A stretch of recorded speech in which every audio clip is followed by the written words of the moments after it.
De volta aqui na Difusora, 11 horas 44 minutos. Estamos de volta aqui com o oferecimento de Oral Unique e também Farmácia e Drogaria Sete Farma, aqui com a Tribuna Livre. Eu vou bater um papo agora com uma profissional da área da psicologia, né?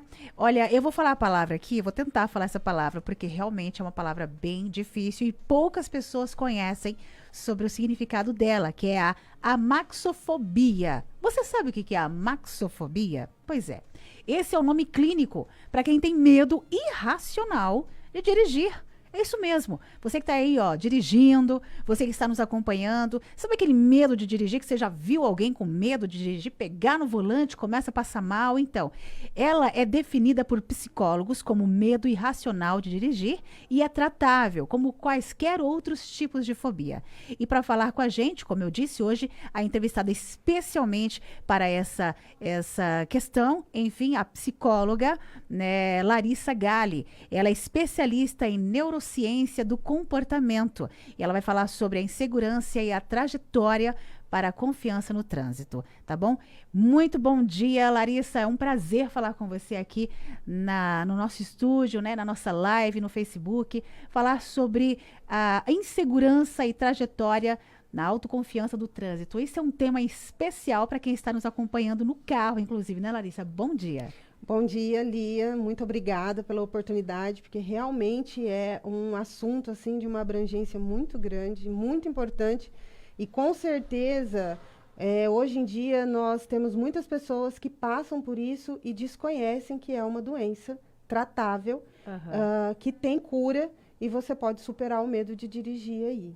Pois é. Agora, a palavra amaxofobia, essa palavra realmente tem um significado muito importante. Pessoas não sabem, né? Mas falam, nossa, eu tenho medo de dirigir, eu tenho fobia. Pego no volante, pego no guidão da moto, qualquer situação já começa a passar mal. É uma explicação? Tem uma explicação para isso, assim, corporal? É uma reação química, tá? Que o seu cérebro, ele faz com que o seu corpo reaja em defesa. Então, são produções químicas excessivas para que você, por algum insight, que às vezes é irracional, ou você não consegue distinguir em que momento que você começou a ter essa fobia, esse medo, mas ele fala assim, olha, eu vou fazer com que você tenha todos esses tipos de reação para que você não vá, para que você não continue esse processo, esse comportamento, que é o ato de dirigir, mas nós também temos que dar atenção para as pessoas que normalmente estão no banco do passageiro. Exatamente. E têm medo do trânsito também, tá? Exato. Isso pode acontecer com pessoas de qualquer idade. Qualquer idade. Hoje em dia, aqui em Três Lagoas, eu tenho um convívio muito grande com pessoas na faixa de 18 a 26 anos que passam exatamente pela amaxofobia, e acham que é simplesmente algo banal. Eles banalizam isso e quer fazer o enfrentamento de qualquer forma. Mas você vê o nível da faixa etária. São pessoas novas. 18 a 26 anos. De 18 a 26 anos. E temos também pessoas que já têm habilitação e em algum momento, por algum episódio, ela bloqueou. Exato. E nessa faixa de 18 a 26 anos bem o período que o jovem ou o adulto, ele busca se habilitar, né? Exato. Tirar a sua CNH. Será que esse comportamento, esse desencadeamento, né, no caso, desencadeou isso por conta de uma pressão familiar, alguma coisa do tipo? Normalmente, o que a gente vem analisando de históricos, né, reais, que eu tenho contato, são pessoas próximas, tá? Então, até o trabalho que nós desenvolvemos enquanto você está em processo de aprendizagem, fique quietinho, não busque muita opinião de quem já fez, por quê? A gente sempre tem um pai que tirou com menos aulas, que não teve dificuldade, uma mãe que coloca uma expectativa demais no processo, é sempre o excesso de expectativa. Né? Então, isso daí vai gerando uma ansiedade e a pessoa, ela não consegue organizar a mente, o psicológico, realmente, ela pode ser conduzida a iniciar a fobia nesse período. Tá, então, explicando assim de uma forma bem mais rápida, né? Assim, aquela pressão psicológica que os pais colocam em cima, aquela expectativa, você vai conseguir, você precisa, porque eu consegui, você vai conseguir também. Então, esse comparativo muito desnecessário, de certa forma, pode desencadear uma pessoa que já tem pretensões, a maxofobia. É Sim, isso. sim. A grosso modo, digamos. A grosso modo é exatamente isso, o comparativo. Exato. Esse momento, quando a pessoa começa a sentir os primeiros sinais, como que a gente pode perceber que um adolescente ou até uma criança está com a maxofobia? Tá, nessa faixa etária menor, onde a pessoa não vai ter o contato como condutor, né? Assim como passageiro, né? Ele vai estar como passageiro, é o comportamento dela mesmo dentro do veículo, né? E quando ele estiver no banco do passageiro, como que ele se comporta, se ele tem sudorese, se ele começa a ter níveis de picos de ansiedade grande, dor de cabeça, náusea, a língua fica seca, aquela garganta que você não consegue engolir.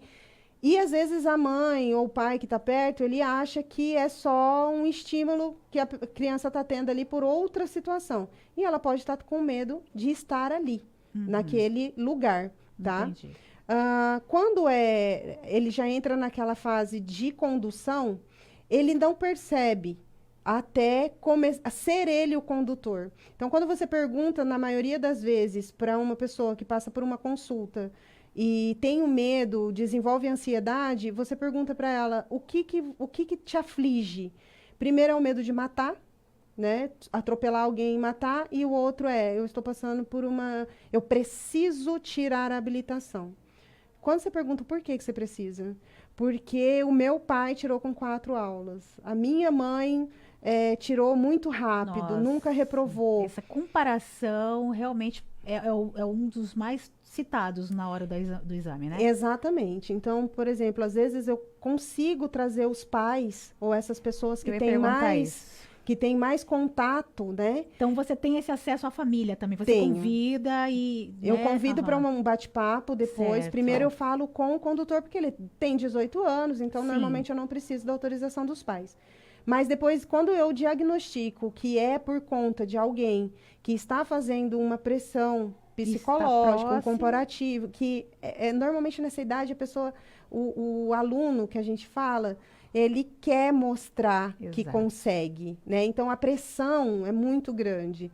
E se o pai ou a mãe, namorado, marido, dá essa abertura, a gente consegue levar o processo de uma maneira muito simples. Sim. E rápida. Sim. Tá? Mas não fica fechado só aí, a gente tem outras situações também. Uma das situações, inclusive, é o primeiro emprego. O jovem hoje, se ele tiver um documento a mais para apresentar no currículo, ele já se sente um pouco mais seguro para correr atrás de uma oportunidade, da primeira oportunidade. E estar habilitado, mesmo com aquela CNH provisória, para ele já é um grande salto, né, frente a outros jovens que estão na mesma busca. Nesse caso, também é citado esse fator? Que eu preciso, porque eu preciso trabalhar? Sim. Hoje a habilitação a gente sabe que não está barata. É algo que impacta financeiramente as pessoas, né? E quando você está nessa faixa etária, normalmente você não tem um salário ali muito atrativo. E as pessoas, elas deixam para tirar a habilitação, mesmo nessa idade, Lia, quando surge um emprego. Daí junta a pressa, né, de vencer o processo logo. E elas mesmas podem desenvolver uma expectativa muito grande, porque elas têm pressão externa que é econômica. Sim. Né? E na maioria das vezes, essa pressão ela não vai conseguir ser suprida enquanto ela não tirar a habilitação. Porque a PPD, mesmo sendo a PPD, ela é válida no território nacional e ela serve como um plus no currículo. Né? E vamos falar agora do comportamento da juventude. Eles estão cada vez mais ansiosos. Então, isso daí, eu costumo dizer que dirigir é liberdade. E eles buscam essa liberdade. É como que quem faz 18 anos, ele quer girar a chave da independência. Então, imagina a pressão que eles não colocam, daí tem o fator externo, tem o fator econômico e vai juntando tudo. Algumas famílias, como citamos aqui, o fator econômico, em relação a algumas famílias, até o primeiro presente de quando um adolescente faz 18 anos é uma moto, um carro, né? Que já vem pagando aí, de repente, para quando for para a faculdade, né? Ter o seu veículo próprio. própria, então ele fala, olha, eu já estou com tudo encaminhado, só depende de mim. E aí, tanta expectativa acaba criando a maxofobia. É uma coisa involuntária, né? Ela é totalmente involuntária. Acontece... Pode acontecer com qualquer pessoa, pode ser só um nível de ansiedade, daí não entraria na maxofobia, mas os níveis de ansiedade, dependendo do grau que a pessoa desenvolve, pode trazer um bloqueio e desencadear outras coisas aí, também. Fica prevalecendo aquilo. Isso, exatamente. E é tratável, inclusive, né? Totalmente tratável. Precisa de um acompanhamento, né? Aqui em Três Lagoas eu uso a dessensibilização, que é um acompanhamento onde a gente faz o enfrentamento do medo. Chegou uma pergunta aqui, ó. Pois não. Um jovem tá fazendo pergunta aqui pra gente, falando assim, e na autoescola é possível fazer esse exame? Aqui em Três Lagoas, eu tenho uma parceria com uma autoescola. É a única que nós trabalhamos. Quer dizer, então, que o psicólogo que não é psicólogo... Explica pra gente, como que funciona aquele psicólogo que a gente passa? O psicólogo que você faz, quando você dá a entrada no seu Renasce, né, que é o cadastro que você dá lá no Detran, é o psicotécnico. Psicotécnico, Isso. então... Ele não tem nada a ver com esse trabalho que eu desenvolvo aqui, tá? Entendi. Porque ele tem que ver os seus padrões cognitivos, se você consegue distinguir figuras, lado direito e esquerdo. Uma coisa mais superficial. Superficial e técnica. E rápido, que é percepção ali no momento e acabou. Exatamente. O seu trabalho é diferente. O meu trabalho é diferente. O meu trabalho, as pessoas normalmente, ela procura a autoescola, Sim. exatamente porque já desenvolveu algum trauma, ou alguém comentou alguma coisa e falou, olha, procura lá, porque tem alguém que pode te ajudar. Os profissionais de psicologia, eles atuam em consultórios, tudo. Só que eu tenho especialização em trânsito. Eu sou instrutora de trânsito também. Então, esse estudo, ele vem sendo desenvolvido há muitos anos. Por quê? Eu vivencio isso. Então, a dessensibilização, eu consigo acompanhar os meus alunos, que é na parceria que eu tenho com essa autoescola, e eu consigo acompanhar os meus alunos no dia a dia deles. Né? Então, hoje, os alunos, eles reprovam, não conseguem entender o porquê, porque nós temos 3 pilares, Certo. que é a técnica, domínio do veículo, técnicas de sinalização, circulação e gestão de emoção. Normalmente, quando ele consegue desenvolver as aulas de uma forma tranquila. Quando ele vai para exame, que ele inconscientemente acha que está passando por um julgamento, ele bloqueia. Nossa. Ele trava. E ao invés dele já procurar ajuda, ele tenta ir, pagar e faz mais aula. Ele já chegou num nível que ele não tem mais o que aprender. Ele tem que conseguir fazer uma gestão emocional. Uma ajuda, realmente. Precisa de ajuda. Exatamente. Então, os meus alunos, os meus pacientes, eu faço esse acompanhamento de gestão de emoção, desenvolvendo a autoconfiança. Entendo. Porque dirigir, Lia, nada mais é do que você tomar decisões sozinho.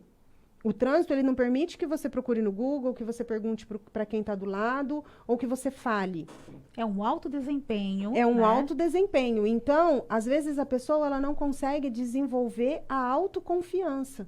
Ela precisa sempre de alguém para poder estar falando e tomando decisões por ela. Sim. Então, você imagina uma pessoa de 18, 20 anos, aonde até aquele momento foram os pais que decidiram tudo, até tirar a habilitação, porque tem gente que chega lá e não quer, mas o pai obriga, o pai dá, né? E ele tem que tomar decisões sozinhos. Pois é. E ele vai passar por não é um julgamento, eu costumo trabalhar a palavra, você vai passar por uma avaliação, né? Mas ele não encara daquela forma, porque ele colocou uma expectativa, uma responsabilidade no resultado muito, muito pesada. E hoje eu trabalho na dessensibilização, fazendo com que ele enfrente o trânsito de uma forma que ele vá tomando decisões ponderadas, gradativas, e quando ele vê, o exame é um dia a mais. Exatamente. Isso é para quem faz realmente o processo de habilitação. Muito bom. Quando a pessoa já tem habilitação, ela também procura, porque eu tenho pessoas que tiraram CNH há 10, 15 anos e não conseguem enfrentar o trânsito. Pois é, olha, é um assunto muito extenso, a gente precisa realmente continuar aqui, mas só mais uma pergunta bem rápida, a questão esse acompanhamento psicológico, ele é recomendado para quando a pessoa vai fazer o uso de direção na prestação de serviço, certo? Por exemplo, os motoristas de aplicativo, motoristas de caminhão, isso aí é exigido esse processo com a psicóloga, né? Quando a pessoa vai tirar o EAR, que é Exerce Atividade Remunerada, que vem na CNH, ele tem que passar pelo psicólogo do Detran, Certo. que é uma avaliação um pouco mais aprofundada, mas também não chega no nível desse tratamento que a gente faz. Entendi. Então, aí a pessoa que tem vontade, queira saber mais, onde te encontra? Hoje eu estou no Autoescola Esquina, Sim. tá? Eu presto serviço com eles ou através do meu Instagram. A gente faz um acompanhamento a nível Brasil, Lia. Nossa. Eu tenho pessoas que de Manaus, Rio de Janeiro, Rio Grande do Sul, que fazem um acompanhamento online, porque Entendo. isso daí é uma reestruturação comportamental. Tem um telefone de contato que as pessoas podem pedir para você, assim, alguma informação? Tem sim. Posso falar? Pode. É o 99224-4283. Anotou aí, gente? Anota aí rapidinho. Vamos lá, repete só mais uma vez. 9224-4283. Muito bom. Gente, é isso. Eu gostaria de passar mais tempo com ela, que eu tenho muita pergunta chegou aqui. Infelizmente, a gente não vai conseguir responder a todas, mas basicamente é isso. Entre em contato com ela, tá? Rede social você tem também, né? Tem o Instagram, coach Larissa Gali, onde a gente está falando sobre todos esses assuntos e outros assuntos pertinentes ao comportamento. Muito bom. Larissa Gali, especialista, psicóloga, vai te ajudar aí a você tirar essa tensão, tirar essa insegurança e com certeza descobrir os motivos de por que você não consegue ficar tão bem quanto você gostaria no trânsito. Isso pode ser tratável, pode ser curável. E ela tá aqui, é uma especialista, muito gente boa e vai te conduzir muito bem também nesse tratamento, tá bom, Larissa? Muito obrigada, viu? Imagina, eu que agradeço. Então tá certo. Olha só, gente, agora meio-dia em ponto. Nossa, temos que chamar Nenê Veloso.